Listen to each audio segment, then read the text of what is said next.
Welcome to my channel. இது போன்ற சுவாரஸ்யமான வீடியோக்களை தெரிந்து கொள்ள மறக்காம நம்மளுடைய சேனலை சப்ஸ்கிரைப் பண்ணி வச்சுக்கோங்க. உடுப்பையில் உள்ள ஒரு பூங்காவிற்கு ஒரு 25 வயது அழகான பெண் தினமும் வந்து கொண்டிருக்கிறாள். அவள் பால் ரொட்டி மற்றும் பிஸ்கட்டுகளைக் கொண்டு அங்கிருந்த நாய்களுக்கு உண்ண கொடுத்தாள். அந்த பெண் தினமும் 1 மணி நேரமாவது அங்கு அமைதியாக நேரத்தை செலவிடுவாள். ஆனால் ஒரு நாள் அவள் அங்கு அமர்ந்திருக்கும் போது அங்கிருந்த ஒரு பையன் அவளை வினோதமான கண்களால் பார்ப்பதை அவள் கவனிக்கிறாள். அந்த பையன் மிகவும் கஷ்டத்தில் இருப்பது போல் தோன்றினான். அவன் உண்மையில் மிகவும் சிரமத்தில் இருந்தான். அப்போது அந்த பெண் அவன் அருகில் சென்று அவனது கஷ்டத்தைப் பற்றி கேட்டு அவனுக்கு உதவவும் செய்தாள்.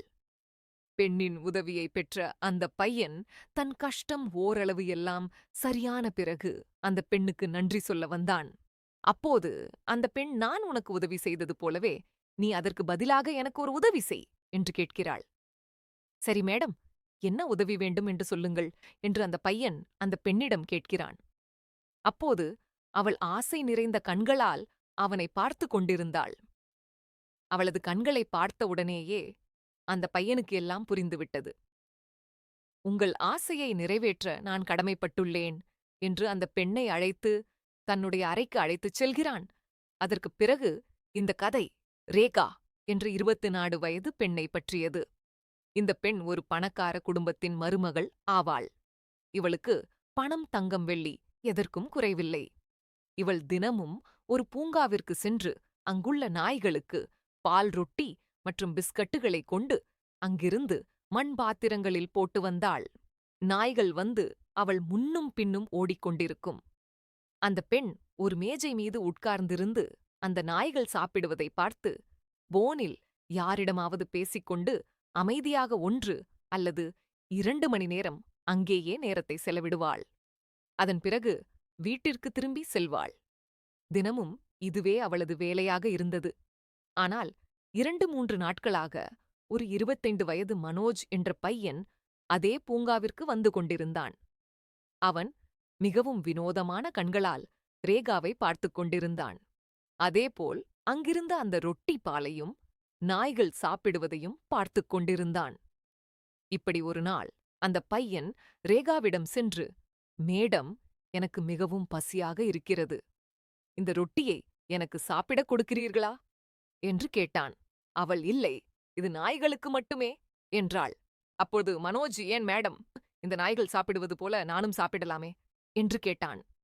அவள், இல்லை, இது 2 நாட்களுக்கு முன்பே காலாவதியாக ரொட்டி, இது மனிதர்கள் சாப்பிட உகந்தது இல்லை என்று சொன்னாள். பரவாயில்லை மேடம், காலவாதி ஆனாலும் பரவாயில்லை, நான் இதையே சாப்பிடுகிறேன், கொடுங்கள். அப்போது ரேகா, இல்லை வேண்டாம், உனக்கு மிகவும் பசியாக இருக்கிறதா என்று கேட்டாள். மனோஜும் ஆமாம் என்று தலையான்.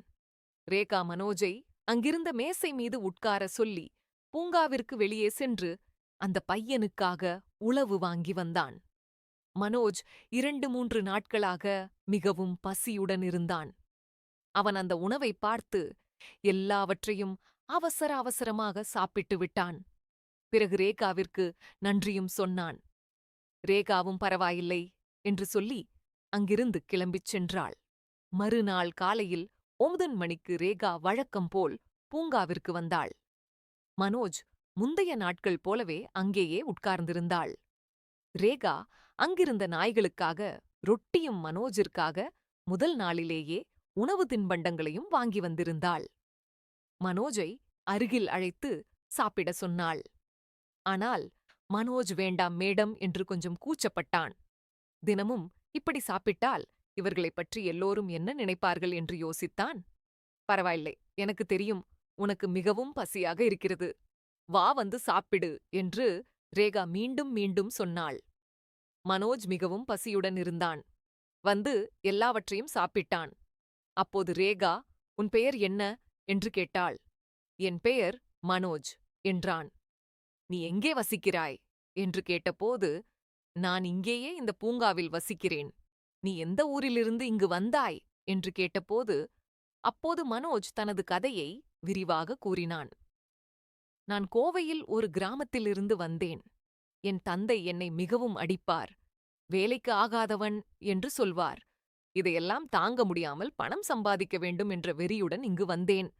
இப்போது மழைக்காலம், மிகவும் மழை பெய்து கொண்டிருப்பதால் எனக்கு எந்த வேலையும் கிடைக்கவில்லை.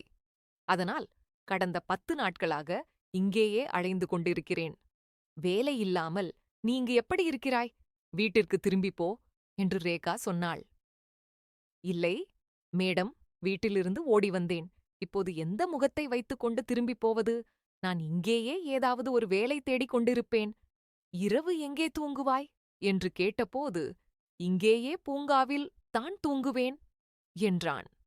அதிகை மலை வந்தால் ஏதாவது கடையின் சற்றுக்கு கீழே சென்று தூங்கிவிடுவேன். இதைக் கேட்ட ரேகா மிகவும் வருத்தப்பட்டாள். பிறகு அங்கிருந்து வீட்டிற்கு கிளம்பி சென்றாள்.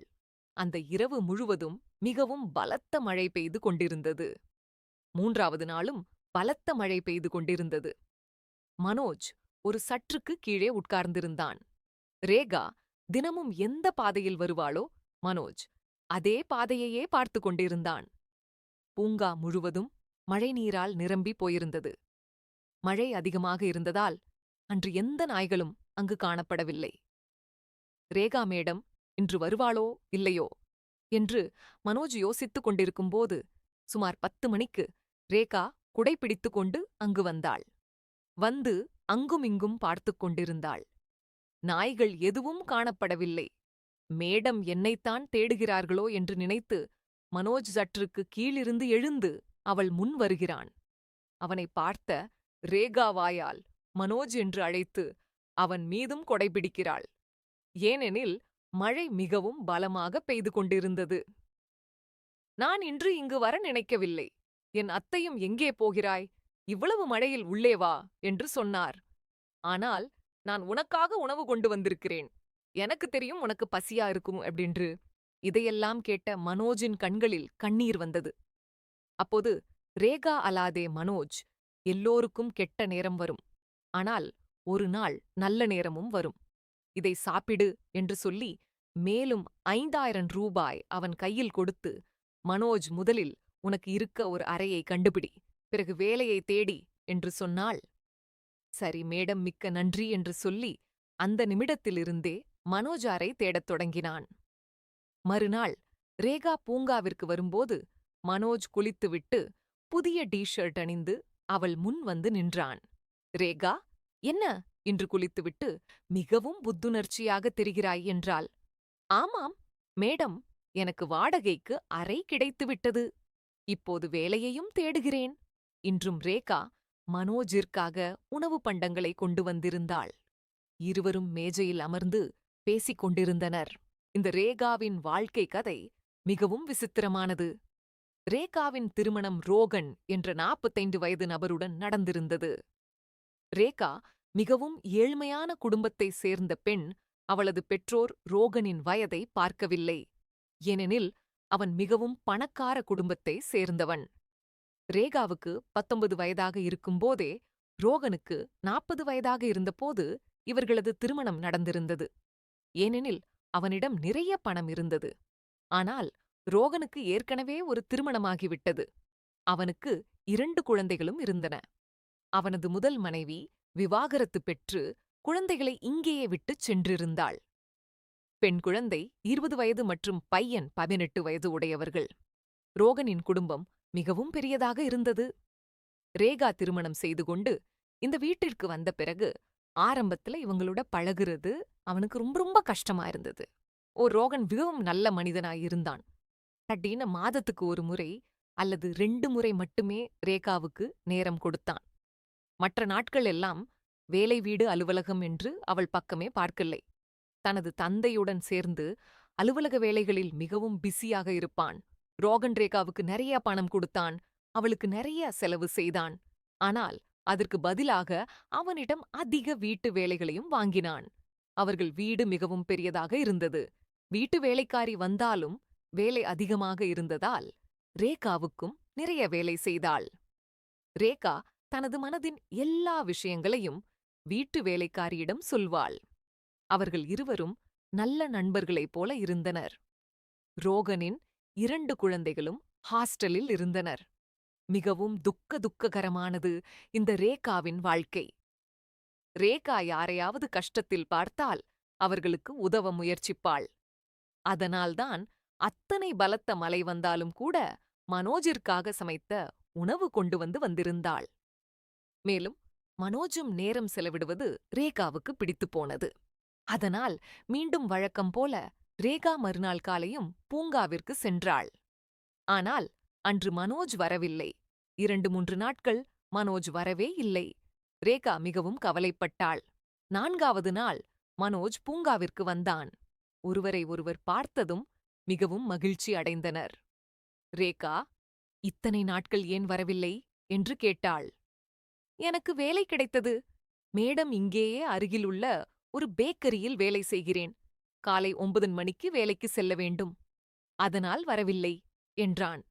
அப்படியா? எனக்கும் தோன்றியது உனக்கு வேலை கிடைத்திருக்கும் என்று. எப்படி இருக்கிறது வேலை என்று கேட்டாள். மிகவும் நன்றாக இருக்கிறது மேடம்.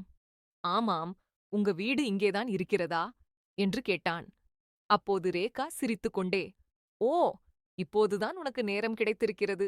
என் வீடு எங்கே இருக்கிறது என்று கேட்க என்றாள். இல்லை மேடம், எனக்கு நீங்கள் ஏதாவது சொல்லிவிடுவீர்களோ என்று பயமாக இருந்தது. அதனால்தான் கேட்கவில்லை என்றான். ரேகா சிரித்துக்கொண்டே, என் வீடு இங்கே ஒரு காலைநிலையில் இருக்கிறது. மனோஜ் தினமும் நீ காலை 9 மணிக்கு இங்கே வா என்றாள். இல்லை மேடம், 9 மணிக்கு வேலைக்கு செல்ல வேண்டும். பேக்கரி உரிமையாளர் 10 நிமிடம் முன்னதாகவே வர சொல்கிறார். நீங்களே காலை 8 மணிக்கு வாருங்கள், நானும் வருகிறேன் என்றான். இருவர் மனதிலும் அதிக அன்பு வர ஆரம்பித்தது. ஒருவரை ஒருவர் பார்க்காமல் துடித்துக் கொண்டிருந்தனர். ரேகாவோ 9 மணிக்கு வருவது மிகவும் கஷ்டம். இன்னும் 8 மணிக்கு வருவது முடியாத காரியம். வீட்டில் நிறைய வேலைகள் இருக்கு என்றால் இன்னும் என்ன செய்வது என்று யோசித்துக் கொண்டிருக்கும்போது, இருக்கட்டும், விடு. உனக்கு விடுமுறை உள்ள நாட்களிலேயே சந்திப்போம் என்றால் சரி என்று சொல்லி, இப்போது இருவரும் மனோஜுக்கு திங்கள்கிழமை விடுமுறை இருந்ததால் அன்றே சந்திக்கத் தொடங்கினர். அவர்கள் இருவரும் இப்போது மிகவும் நெருக்கமாக இருந்தனர். ஒன்றாக நேரத்தை செலவிடத் தொடங்கினர். இப்போது இருவரும் தனிமையில் சந்திக்க வேண்டும் என்று மனதிற்குள் யோசித்துக் கொண்டிருந்தனர். இப்படி ஒரு நாள் ரேகா மனோஜிடம், உன் அறையை எனக்கு காட்ட மாட்டாயா என்று கேட்டாள். ஏன் காட்ட மாட்டேன்? வாருங்கள் போகலாம் என்று சொல்லி அவளை அவன் அறைக்கு அழைத்துச் சென்றான். அங்கு சென்ற பிறகு ரேகா மற்றும் மனோஜ் தங்கள் கண்களால் காதலை பரிமாறிக் கொண்டனர். இருவருக்கும் இடையே உறவு வளர்ந்தது. அந்த உறவு எல்லை தாண்டி செல்லவும் ஆரம்பித்தது. இப்போது ஒவ்வொரு வாரமும் அவர்கள் சந்தித்துக் கொண்டிருந்தனர். இவர்கள் இருவரின் உறவு ரோகனுக்கும் அவனது குடும்பத்திற்கும் தெரிந்ததும் நிலநடுக்கமே ஏற்பட்டது.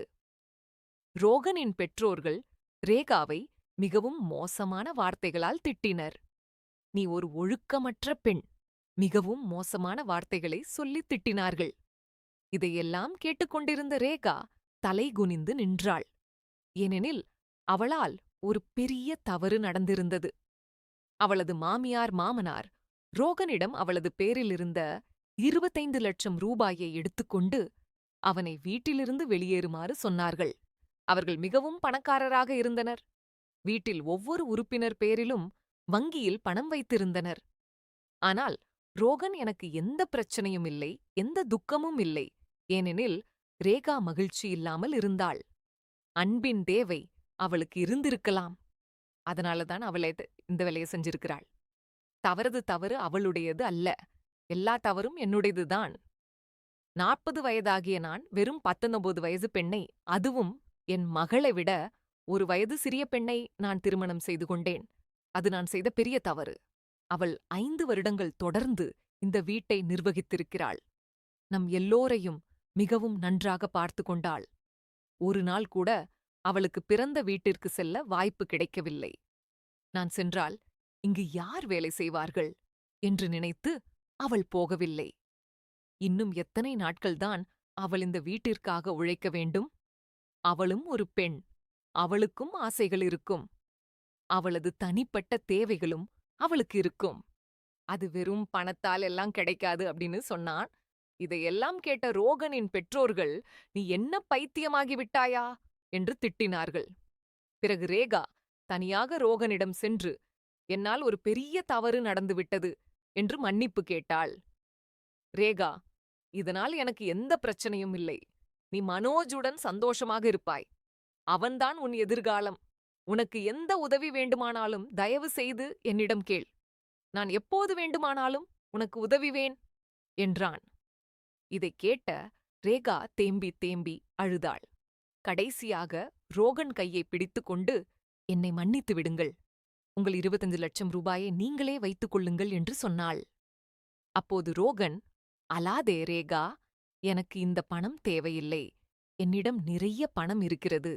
இந்த பணத்தை நீயே எடுத்துக்கொண்டு போ. இதை வைத்துக்கொண்டு மனோஜுடன் ஒரு நல்ல வாழ்க்கையை நடத்து" என்று சொன்னான். "உனக்கு எந்த உதவி வேண்டுமானாலும் எனக்கு ஃபோன் செய்" என்று சொன்னான். பிறகு ரேகா முழு மனதுடன் அங்கிருந்து மனோஜுடன் அவன் கிராமத்திற்கு சென்றாள். அங்கு இருவரும் சேர்ந்து ஒரு தொழிலை தொடங்கினர். பிறகு இருவரும் ஒரு கோவிலில் திருமணம் செய்து கொண்டனர். இப்போது இருவரும் அழகான மகிழ்ச்சியான வாழ்க்கையை வாழ்ந்து கொண்டிருக்கின்றனர். இந்த கதைய பத்தி உங்களுடைய கருத்துக்களை கீழ இருக்கிற கமெண்ட் செக்ஷன்ல கண்டிப்பா சொல்லுங்க. இந்த வீடியோ பிடிச்சிருந்துச்சு அப்படின்னா மறக்காம நம்முடைய சேனலை சப்ஸ்கிரைப் பண்ணி வச்சுக்கோங்க. தேங்க்ஸ் ஃபார் வாட்சிங்.